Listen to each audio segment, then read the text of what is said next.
Est-ce qu'il y a des signes qui vous permettent de savoir que vous mangez trop de sucre, y compris quand vous n'avez pas de surpoids et que vous ne vous inquiétez pas parce que vous avez, vous, le sentiment de manger trop sucré?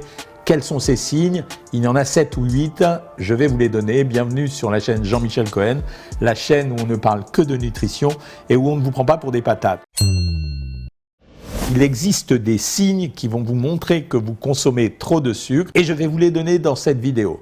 Alors la première chose, c'est, vous savez bien qu'il y a une confusion permanente entre ce qu'on appelle les glucides, qui sont des sucres, ce qu'on appelle les glucides complexes, qui sont ceux qu'on appelait auparavant les glucides lents, et les glucides rapides, qui sont ceux que l'on appelait auparavant les glucides simples. Donc les deux, ça se mélange, c'est-à-dire entre simple, complexe, glucides et sucre. Retenez quand même que glucides égale sucre. Ce que je voudrais vous expliquer, c'est que les glucides recouvrent l'ensemble de ces catégories et qu'on vous dit régulièrement qu'il ne faut pas s'abstenir de manger des glucides complexes, c'est-à-dire ceux qu'on va retrouver dans les produits céréaliers et les légumineuses, parce que ces glucides n'ont pas le même impact sur votre corps. Ce n'est pas du sucre qui passe directement dans votre sang, il va d'abord être prédigéré et il se transformera peut-être en sucre, mais selon un mécanisme plus lent, plus doux et moins gênant, donc cela, vous devrez les consommer. Le problème du sucre, c'est qu'aujourd'hui, moi je peux considérer qu'environ 25% de la population française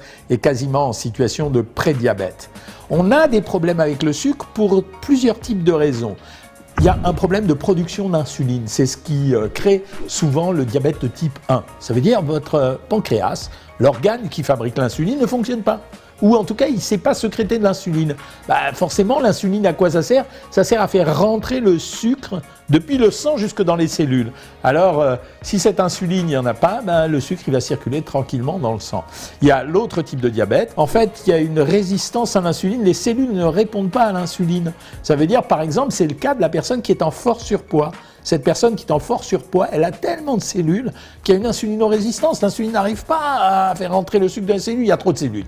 Et puis, le deuxième facteur, c'est bien sûr l'excès de consommation de sucre, où là, l'insuline est débordée. Ce n'est pas vraiment une insulinorésistance, mais l'insuline est débordée et donc ça ne fonctionne pas bien. Voilà schématiquement ce que je voulais vous expliquer. Ce sucre, il conduit à des désordres que vous connaissez. Alors bien sûr, il y a le problème du surpoids, duquel découlent toutes les maladies cardiovasculaires, mais il y a aussi la capacité du sucre, c'est quand il y en a vraiment trop qui circulent dans votre sang, c'est de faire comme avec vos tuyaux chez vous, dans votre robinetterie. Ça veut dire que chaque couche de sucre bouche un petit peu l'artère, puis un petit peu l'artère, puis un petit peu l'artère, jusqu'au moment où l'artère est complètement bouchée, le sang n'arrive plus jusqu'à l'organe qu'il est censé d'irriguer, et crac, c'est l'infarctus notamment. Mais un infarctus, ça peut ne pas atteindre que le cœur, ça peut atteindre par exemple le cerveau, quand une artère du cerveau est bouchée, la zone du cerveau qu'elle irrigue ne fonctionne plus, c'est en quelque sorte une forme d'infarctus, même si ça ne concerne pas le muscle, c'est une forme d'infarctus et ça peut également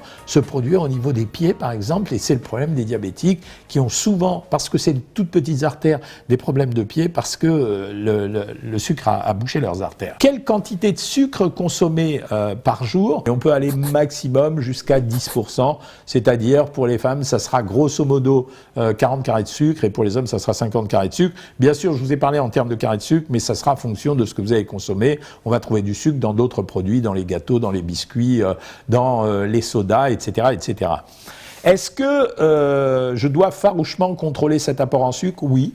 Parce que en plus, le sucre est négatif pour la santé, mais on se demande même s'il n'est pas influenceur au niveau du cancer. Il est l'heure de vous donner les signes qui donnent trop de sucre. Alors la définition, quand j'enseigne aux étudiants, voilà ce que je leur dis. 3 termes très compliqués qui viennent du grec, c'est polyurie, polydipsie, polyvachie. Le premier des signes qui doit vous inquiéter, c'est quand vous urinez beaucoup trop souvent. C'est-à-dire si vous avez le sentiment que vous urinez sans arrêt, sans arrêt, sans arrêt, il faut quand même que vous fassiez vérifier votre sucre. Le deuxième signe, c'est ce que je disais polydipsie, c'est-à-dire vous avez le sentiment d'avoir soif tout le temps. Vous n'êtes jamais désaltéré, vous avez la langue pâteuse, vous avez besoin de consommer de l'eau. Le troisième sucre, c'est polyphagie. Ça veut dire quand vous avez tout le temps envie de manger, ça n'arrête jamais. Ça veut dire que vous avez envie de manger, envie de manger. Vous croyez que c'est des compulsions alimentaires, ce n'est pas des compulsions alimentaires. Mais en réalité, ça sera que vous ne supportez pas le sucre. Après, vous avez d'autres signes qui sont les troubles de la vision. Vous avez le sentiment que vous voyez flou, que de temps en temps, ça ne va pas bien. Le cinquième signe, ça sera l'irritation. Ça veut dire que vous avez le sentiment d'être nerveux tout le temps, un peu agressif, etc. Le 6e signe, ça sera évidemment la fatigue. C'est-à-dire que vous vous sentez crevé, pas d'énergie, etc. Le 7e signe, il est original, c'est quand vous avez le sentiment que vous vous grattez en permanence les parties génitales, que ce soit les hommes ou les femmes. Et enfin, je rajouterai un 8e signe, et ça, tous les dentistes vont vous le raconter, c'est les caries dentaires, évidemment. Il y a aussi les problèmes du cholestérol, c'est-à-dire que de temps en temps, vous allez avoir une découverte au cours d'une analyse biologique que vous faites comme ça, à l'arrache. On vous dit que vous avez du cholestérol et pourtant, vous pensiez qu'il n'y avait pas de problème. Il y a quand même un certain nombre de signes qui alertent sur le cholestérol.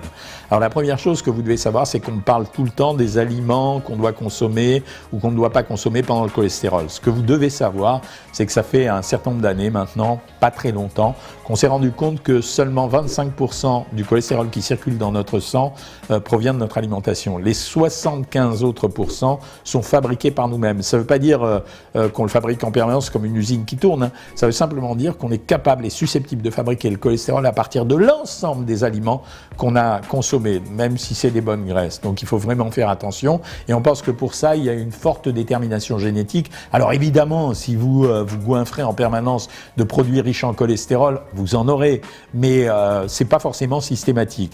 Les aliments qui contiennent le plus de cholestérol, en général, c'est pas les huiles, contrairement à leur réputation. Tout le monde me parle toujours de l'huile. L'huile ne contient jamais de cholestérol. Quelle que soit l'huile, bonne ou mauvaise, l'huile ne contient que des triglycérides.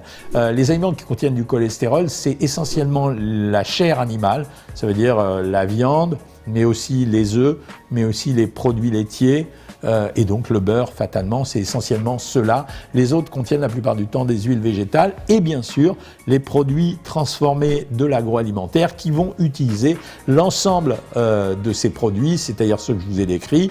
Bien sûr, il n'y a pas de petits gâteaux à base de viande, mais il y a souvent dans les petits gâteaux des œufs, du lait, de la crème.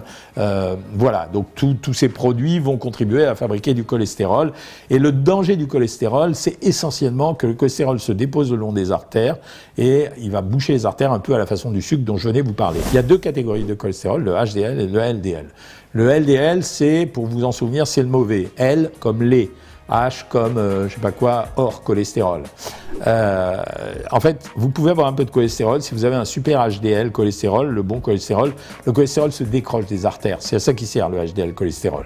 Si vous avez un mauvais cholestérol, le LDL, même avec un petit taux de cholestérol, c'est celui qui se fixe sur les artères et qui finit par les boucher, comme je vous racontais à propos du sucre. Voilà pourquoi les signes qui sont relatifs au cholestérol sont importants à connaître parce que ça peut vous permettre d'anticiper et d'aller faire une analyse biologique. Le traitement des troubles du cholestérol, il passe par une alimentation ordonnée, pas forcément avec des tas de restrictions, une alimentation ordonnée. Il passe par une augmentation de la consommation de fibres, parce que les fibres ont le pouvoir de retenir un peu le cholestérol à l'intérieur du tube digestif aussi, ça peut marcher aussi, ça limite l'absorption du cholestérol, on peut jouer sur ces 25%. Et puis la troisième chose, c'est évidemment les médicaments qui font beaucoup parler, certains sont pour, d'autres sont contre, ils peuvent rendre service, il faut le savoir, mais il n'existe pas que les statines pour régler le problème du cholestérol. On a les anciens médicaments, le fibrate, on a aussi les anciennes poudres comme le Questran, qui étaient des poudres qui empêchaient l'absorption du cholestérol. Donc c'est au médecin d'ajuster le produit en fonction du type de cholestérol que vous avez. Quels sont les signes qui vous permettent de savoir que vous avez du cholestérol? Le signe majeur, c'est l'incident cardiovasculaire. C'est quand vous découvrez, vous avez fait un petit accident cardiaque ou un petit accident vasculaire cérébral. C'est la première chose à vérifier après le sucre, c'est le cholestérol. Le deuxième signe qui est beaucoup plus annonciateur, c'est quand vous vous sentez en permanence fatigué. C'est une fatigue qui est lourde. Vous vous sentez crevé, mais vraiment crevé, avec peu d'énergie à dépenser. Le troisième signe, c'est une lenteur à la réflexion. Vous trouvez que vous réfléchissez moins bien qu'auparavant. Le quatrième signe, c'est comme pour le sucre, des débuts de troubles de la vision. Ça veut dire que vous avez le sentiment que vous voyez moins qu'avant et que vous avez pas une difficulté à percevoir les choses, mais vous avez le sentiment que c'est pas aussi net que d'habitude. Quand vous voyez un de ces quatre signes-là, le premier étant le plus redoutable, alors il faut faire contrôler votre cholestérol et alors il faut intervenir. Les envies de sucre, c'est très compliqué parce qu'il y a l'envie de sucre qui est d'origine psychologique. c'est quasiment une addiction. C'est ceux qui ont besoin du sucre pour réactiver leur système hormonal, c'est-à-dire pour se donner du plaisir. Et là, souvent, c'est un problème psychologique, c'est-à-dire que vous finissez par avoir une vraie addiction au sucre. Et je l'ai déjà dit dans d'autres vidéos, le sucre est plus addictif que la cocaïne. Donc ça, c'est la pulsion de sucre qui est déterminante d'origine psychologique. Et vous avez une deuxième envie de sucre, c'est ce besoin soudain, qui n'est pas répétitif, d'avoir une consommation de sucre. Il peut correspondre à un pic d'hypoglycémie, et c'est comme une alerte que vous envoie votre corps, vous avez besoin de sucre. L'erreur à ne pas commettre, sauf pour les diabétiques, qui ont besoin d'aller vite, c'est de prendre un carré de sucre, un soda ou je sais pas, n'importe quoi de sucré qui s'absorbe extrêmement rapidement. Il vaut mieux dans ces cas-là manger des sucres lents, c'est-à-dire ou des glucides complexes, c'est-à-dire un bout de pain, une biscotte, éventuellement la moitié d'un biscuit sec, ça marchera quand même vachement mieux, et de boire un grand verre d'eau avec. Voilà ce que vous aviez à savoir, mes amis. Je suis content de répondre à vos questions en général. La vidéo, elle se suit de commentaires de votre part. J'attends vos critiques, vos observations, vos idées de vidéos. Je vous dis à bientôt. Abonnez-vous, likez, faites tout ce que vous faites habituellement. Salut les amis!